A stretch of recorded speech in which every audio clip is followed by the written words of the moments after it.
Hi everyone and welcome to episode 38 of Snippit Sports Science Podcast, proudly sponsored by eliteform.com. I'm Chris Gavilio, joined today with Jared Coleman-Stark. How are you today, mate?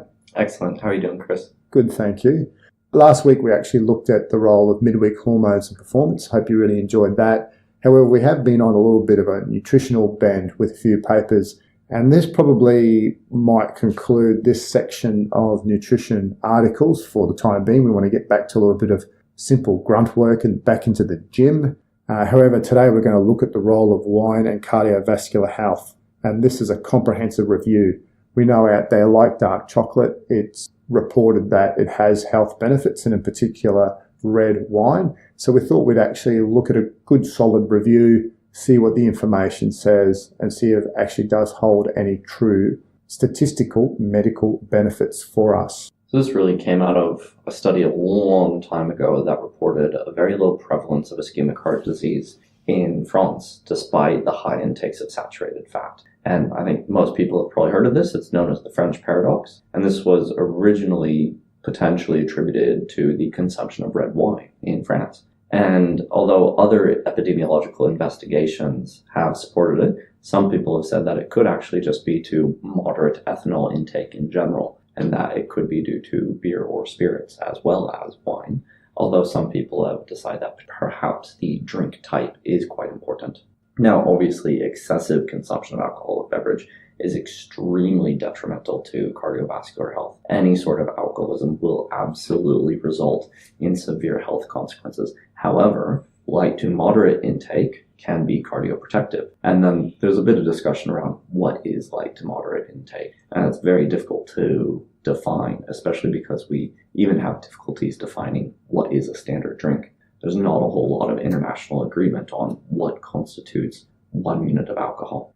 In particular, though, beyond just the alcohol itself, there could be specific composition elements of wine, such as the polyphenols, that could have very beneficial effects for chronic cardiovascular diseases. So flavonoids, polyphenols, these things that continually come up in lots of literature. You know, it's been a big theme in maybe some dietary choices that could be seen as controversial, such as chocolate or wine, that although when these things have added sugars with them or they're consumed in excess, they are unhealthy, but consumed in light to moderate levels, they could be beneficial. One point that Jared made before was around what constitutes a standard drink. For example, a standard drink, or a unit of alcohol in the UK, is a national concept that is expressed in amounts of pure ethanol. To the general public, it's presented in amounts of beer, wine, or spirits, because they are the most commonly consumed beverages. The units of alcohol in a beverage can vary depending on the source. The most common ones include standard drinks, grams, milliliters, ounces, and alcohol concentration by volume. Right, so I defer to the World Health Organization on this as kind of the world's authority on health outcomes, and they define a standard drink as 10 grams of pure ethanol. Their recommendations are to not exceed 2 standard drinks or 20 grams of pure ethanol per day and have at least 2 completely non-drinking days. Now, that's a little bit of an issue from a public health perspective because a quantitative measure of a standard drink is essential. However, given the mathematical nature, the general public has difficulty comprehending it and would rather prefer a more qualitative day-to-day metric, such as a glass. But because it's difficult to define how much actual alcohol is in a glass, because those standard volumes do vary across the world and by consumption, it then does become a very large public health issue. With respect to this paper, we're actually looking into the role of wine and its health. The molecular properties of wine and their interactions with the human body have been extensively researched, with a negative correlation with ischemic heart disease has been reported with alcohol consumption. So from this point, researchers have focused on pinpointing how this beverage has imparted cardioprotection against chronic cardiovascular diseases. In particular, after fermentation, wine still possesses a mixture of compounds known as polyphenols that, besides ethanol, has emerged as key players in explaining red wine's antioxidant, anti-inflammatory, and cytoprotective properties. Right, so although that negative correlation between alcohol consumption and ischemic heart disease deaths does exist, that observation has primarily been attributed to wine. In particular, red wine is composed of more than 500 compounds, with the most important constituents being water, ethanol, and those polyphenols that we've brought up several times. They can be divided into two primary groups, the flavonoids and non-flavonoids. Flavonoids have been known to provide taste and colour to wine, while being important for health, whilst non-flavonoid is debated to contribute to the potential bioactive properties of wine. Polyphenols amount to only a fraction of the wine's total content, but are of particular interest in cardiology for their potential biological and cardioprotective properties. And red wine is 10 times higher in those polyphenols than white wine. And that's why a lot of people have thought, in particular, red wine might be more powerful than... something I've sort of thought about a bit here is the lack of inclusion of rosé. Yeah. Because it's essentially weak red wine. It's all the time, it's a mix of red wine or white wine. Rosé has a smaller must inclusion, and so it's essentially a light red wine. So I'd love to see a study that doesn't just compare red wine and white wine on either end of the spectrum, but also includes the rosé in between to see if we can establish a gradient. Always thinking. That's what I love about you, man. It's good. It's really good deep thinking there. Now, it is important that, although it's been observed that these polyphenols exist in the red wine, it's important that they be actually bioavailable. Otherwise, it's completely irrelevant. Simply just piss them out, you know? Yeah. So, although the bioavailability of wine polyphenols is low, there is consistent evidence that bioavailable concentrations after acute and chronic consumption of wine are able to exert beneficial biological effects in vivo in the body. And with respect to flavonoids, they're plant-based antioxidants that are included in the family of polyphenols. They're found primarily in vegetables, fruits, and beverages such as tea and wine, as we said in previous podcasts. They can be synthesized only by plants and have been investigated for their protective abilities against chronic cardiac diseases. And so they could be part of the reason that vegetables and fruits are actually healthy. We might see similar benefits of red wine as we would see for vegetables and fruits because of that because of the flavonoid content of food groups. Quercetin is another polyphenol from the flavonoid group. It is an important dietary flavonoid that is prominent in red wine and also in the Mediterranean diet. Of the flavonoid group, it's the most abundant dietary flavonoid that has been investigated for its anti-hypertensive, anti-inflammatory, acute platelet thrombogenesis and protective capabilities against ischemic heart diseases, something that's really important. This article also, by the way, just has some really great figures included in it. So I highly recommend to the listeners to open up this article and have a look at these figures showing the overview of the chemical components of wine, the breakdown into water, sugars, ethanol, acids, and phenols, and then the even greater hierarchy of breakdown showing exactly what is wine made out of, and then also how the components of the wine affect the cardiovascular risk. So just looking at the flavonoids, we see a decreased ischemic heart disease mortality, decreased atherosclerosis, and decreased thrombogenesis, resulting in that cardiovascular risk decrease. And within that figure, it also then quickly points out the mechanism of actions, such as oxidation, decreased platelet aggregation, decrease in endothelial dysfunction, antioxidant and anti-inflammatory properties. Perhaps a really nice, concise figure, isn't it? Oh, it's an excellent figure. And it also shows quite clearly what we previously talked about, that those mechanisms are common to red wine, tea, fruits, and vegetables. That's right. Really important to include the other ones in this one. Right. Eat your fruits and vegetables. Regardless of if you're going to drink wine or tea, definitely eat your fruits and vegetables. They also speak about a non-flavonoid phenol, and this one's called resveratrol. Do you want to... resveratrol.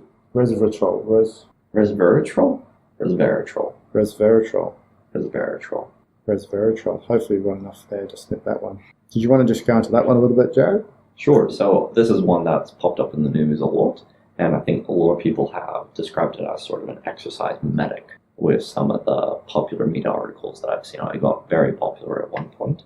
It's a non-flavonoid stilbene derivative produced by plants that is prominently present in red wine and grapes. Although it has very low oral bioavailability, the absorption of trans-resveratrol is 20-fold more efficient than the flavonoid catechin, which is what is purported to be one of the primary beneficial chemicals in tea. So if tea is beneficial, if it's catechins, then resveratrol is certainly or very likely to be beneficial in wine. And they actually say that this is also postulated to be an important contributor in explaining the French paradox. Yeah, and I've actually seen people reduce the entire French paradox to resveratrol rather than wine per se. That's typically people trying to sell it as a supplement. As they always do. So how does this work, Chris? What are the protective mechanisms that we see in red wine from the polyphenols and ethanol? The mechanisms with respect to red wine polyphenols is that it reduces platelet aggregation and improves fibrinolysis. The endothelial controls nitrous oxide release, which subsequently regulates vascular tone, relaxes the vascular smooth muscle cells, and inhibits platelet aggregation. Just lets the blood flow a little bit more, which I think is, in layman's terms, it's a lot of how people will describe drinking wine, is it just gets the blood flowing a little bit. A lot of people get that flush reaction in their face. You can see that. That's right, and it actually goes, and that's the next point that they make there. It increases the nitric oxide production, which induces the vasodilation. The endothelial dysfunction reduces nitrous oxide bioavailability that's associated with cardiovascular diseases, including atherosclerosis, thrombosis, and hypertension. With respect to polyphenols, they're strong antioxidants, and they improve the lipid profile by reducing the susceptibility of LDL, low-density lipoprotein, to oxidation. Conversely, the intake of red wine increases blood HDL, or high-density lipoprotein levels, and triglycerides. For example, there was a meta-analysis of 42 human studies found that an experimental dose of 30 grams of ethanol per day increases concentration of HDL cholesterol, triglycerides, and apolipoprotein, which is a main protein in HDL cholesterol. Case presentations have supported the hypothesis of HDL cholesterol and apolipoprotein AI deficiencies play a significant role in an increased risk of atherosclerosis. And alcohol intake at regular intervals has also been observed to be beneficial for diabetes mellitus. Light to moderate consumption enhances insulin sensitivity by increasing insulin-mediated glucose. Increased insulin sensitivity is proposed to be associated with greater HDL cholesterol and apolipoprotein AI level, and possibly contributes to a decrease of ischemic heart disease. Once again, referring to the figures in the paper where they spoke about the schematic representation of the biological mechanisms, where they looked at the alcoholic beverages in respect to the biological events, so the changes in lipid profile, decreases in inflammation, endothelial function, coagulation, and glucose uptake. So from this point forward, they then looked at, from the biological events, what were the outcomes. So in respect to this, they had improved lipid profile, decreased inflammation, increased vascular tone regulation and vasorelaxation, decreased coagulation, and increased sensitivity. In respect to the cardiovascular risk, which is what we're trying to get to in this study or this review, there was a decrease in oxidative stress, a decrease in thrombogenesis risk, ischemic heart disease risk, and atherosclerosis risk. So there's not only strong epidemiological evidence for the benefit, but there's also a strong physiological rationale for how biological events have particular outcomes that then result in decreased cardiovascular risks. Overall, there's a J or U-shaped relationship between alcohol consumption and total morality. So what that means is if there's a J relationship, then there's a cutoff limit that you just simply should not drink more than a particular amount of alcohol. However, if there's a U-shaped relationship, that means that complete abstinence from alcohol also carries additional health risk. And if that's the case, then we probably need to revise some of the public health recommendation, is that actually people are harming their health by not drinking any alcohol, and that they should be consuming at least a minimum amount of alcohol. I'm just thinking you need a little bit to relax sometimes. Exactly. At the end of the day, most people in our society, with the amount of stress that the developed world carries around, you need a relaxant at the end of the day. And what is the most effective and healthy relaxant for people to take? Red wine. Could be. And have some chocolate with your veggies. Chocolate-covered veggies. That could be something. No. And cheese-covered veggies. No. I'm all about the cheese-covered broccoli. That's Yeah. pretty good, yeah. That would be about it. Yeah, broccoli bake, bunch of cheese on top of it. Cauliflower. Cheesy cauliflower. So from this point forward, I read it no way. Okay. No. So we're about 20 minutes anyway. Yeah, it's pretty long. We'll try and wrap it up. So one point a bit later in the article that I found quite interesting is just looking at the differences between wine and other types of alcohol. There was a prospective observational study that found that individuals who preferred wine were at a lower risk of death from ischemic heart disease after comparison with spirit drinkers as the reference group. And I've actually seen this on you can find, if you guys go ahead and Google, on Google Images, like different alcohol preference across the world, and you'll find that like certain places like Russia prefers vodka, France prefers red wine, and then you look at sort of the correlations between the health and the international developmental outcomes in each of those countries relative to their drug of choice, essentially. There seems to be quite strong, interesting observational relationship between what are people's drug preferences and the outcomes in a country. Fascinating. I wonder, as a result, is it also the associated foods that you may or may not eat as a result of that? Absolutely. What is the pairing with wine versus vodka? Your pairing with vodka is more vodka usually. Yeah, you'd think so. Or Red Bull. Potentially. And it could be just a stereotypical outview of what other countries may be eating or pairing with their drinks. Absolutely. So although we've seen that there's an inverse relationship between alcohol consumption and risk of ischemic heart disease that has been extensively documented in studies using the epidemiological design, there is still debate regarding which of the three drinks, whether that's wine, beer, or spirits, provides better cardiovascular benefits, or on a broader scale, if ethanol itself can provide protective benefits. In general, from my sense of reading this article, it seems that wine tends to have a greater protective effect than intake of beer or spirits, and that wine preference and its consumption are associated with significant reduction in cardiovascular disease, relative risk of 0.7 there. Overall, it seems that wine in particular seems to be cardioprotective at least, and possibly beneficial overall. Beautiful points. In relation to that J versus U curve, there's the big question, is a person worse off consuming no wine or alcohol drink? From a public health perspective, the answer is no, because dependence on alcohol only adds to the growing cohort of alcohol use disorders. It's too prevalent in our society to give even a minimum recommendation for alcohol. There are studies, however, that have presented compelling evidence for abstinence from alcohol being a risk factor for myocardial infarction and type 2 diabetes mellitus. With these facts, it's obviously important to understand that there's recommendations around wine consumption, and the most comprehensive manual for healthcare professionals is the World Health Organization Guide for Hazardous and Harmful Drinking. It's quite an impressive title. It's a strong title. Yeah, it provides healthcare professionals with a day-to-day guide on dealing with patients who are more inclined to abuse alcohol. The important sections include concepts and terms related to the use and abuse of alcohol, intervention guidelines, full zones of risk management, definition of a standard drinks, and the guidelines for low-risk alcohol consumption. For example, the dietary guidelines for Americans recommend a moderate consumption of alcohol, which is around 2 or less than standard drinks for men and 1 or less than standard drinks for women, where 1 standard drink equals 14 grams of pure ethanol. Excessive consumption and binge drinking are discouraged, and this looks at amounts of around 5 or more standard drinks for men and 4 or more standard drinks for women. High-risk individuals, such as people that are alcoholics, pregnant or breastfeeding women, and also individuals on prescribed medications, are advised not to consume alcohol.